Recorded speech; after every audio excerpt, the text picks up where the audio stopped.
This video is powered by the EA Gamechanger network. Massive thanks to EA for inviting me to the FIFA 18 capture event to record today's video for you guys. Hello, what's up guys? How you doing? It is Lasty here. Welcome to my first FIFA 18 Ultimate Team player review. We're starting today with Michail Antonio, an English striker who plays for West Ham. It is my first FUTWIZ review of the year, and I'm excited to bring you a player that I think is going to be used heavily at the start of the game. So 80 rated, position change, Antonio is now a striker with 85 pace, 80 dribbling, 74 shooting and 82 physical. 5'11" with high work rates, the right-footed striker has got 4-star skills and weak foot. Now if we take a little look at his attribute details or his in-game stats, you can see that he has got great acceleration and sprint speed. You can now literally see in-game those dark green stats such as dribbling, agility, heading accuracy, jumping and strength. These are all stats which are standing out for Antonio, and I've got to say, when we get to the pros and cons in just a little while, those are some of the stats that will feature and what I think is great about him. You also might notice that I've got the marksman chemistry style on to boost the dribbling, the shooting and the physical as much as we possibly can, which is obviously useful considering those are 3 of his better stats. I was already happy with the 85 pace.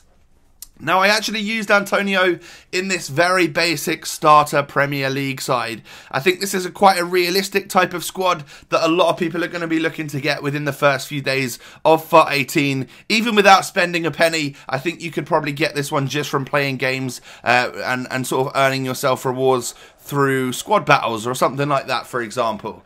But we need to get on into the clips. Now you'll see a host of shots that were either saved by the goalkeeper or shots that ended up going into the back of the net that I scored with Antonio off the few games that I was able to play with him at the capture event.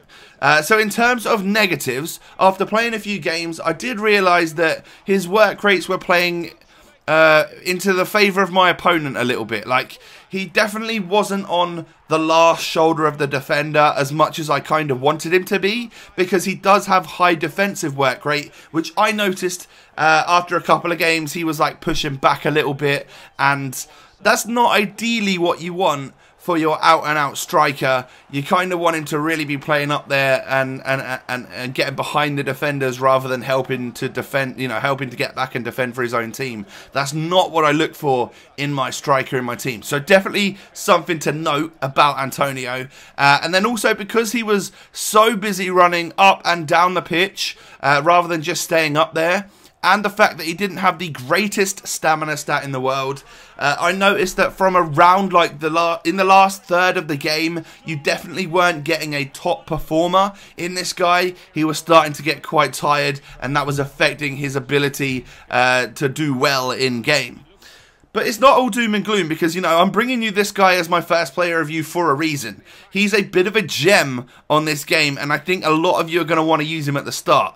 The reason for this is because he's kind of a monster in the fact that he's someone that is very quick. He's got decent dribbling, but he's got a physical stat which is higher than 80, which just takes him to a whole nother level in terms of usability in game. His sprint speed is the best part about his overall pace. He's not super quick off the mark, but when he gets going, it's really difficult to stop him. And he does possess high agility. His balance wasn't super high, but what you do get from someone that has a decent strength stat is that he was able to stay on his feet. Even with a lowish balance stat or an average balance stat, he wasn't getting knocked off the ball all the time. He was managing to stay on his feet simply because of that overall strength stat, which is useful against some of the tougher defenders that you're going to be coming up against. Now, I've got to say, having 4-star skills and weak foot was another massive bonus for Antonio. The ability to do the Berber spins and chops that are kind of necessary if your opponent is half decent at defending. And, well, defending this year is a lot more manual, so it's going to offer out a lot more situations, and I think skill moves are going to be a lot more usable this year as well. So to be able to actually pull them off is going to earn you extra space, get you into those situations when you can then unleash a shot and stick the ball past the goalkeeper. And the last stat, or the last positive that I would give to this guy, is that he does have some pretty impressive shooting. Despite what his card stat may say, I actually was pretty impressed with the way that he was able to find the back of the net a lot of the time. Finishing, shot power, all of those stats look average in game, but as you can see with this particular shot, scoring the goal past Neuer, so it wasn't necessarily against some of the lower rated keepers in the game. I played against all sorts and actually enjoyed my time using Michail Antonio. So there you have it, guys. That is my first FUTWIZ review for FIFA 18 Ultimate Team. A nice starter Premier League striker for you guys that is definitely going to work wonders in your team. Let me know how you get on with him when the game drops. Thanks so much for watching. Have a good one, and I'll catch you next time. Peace.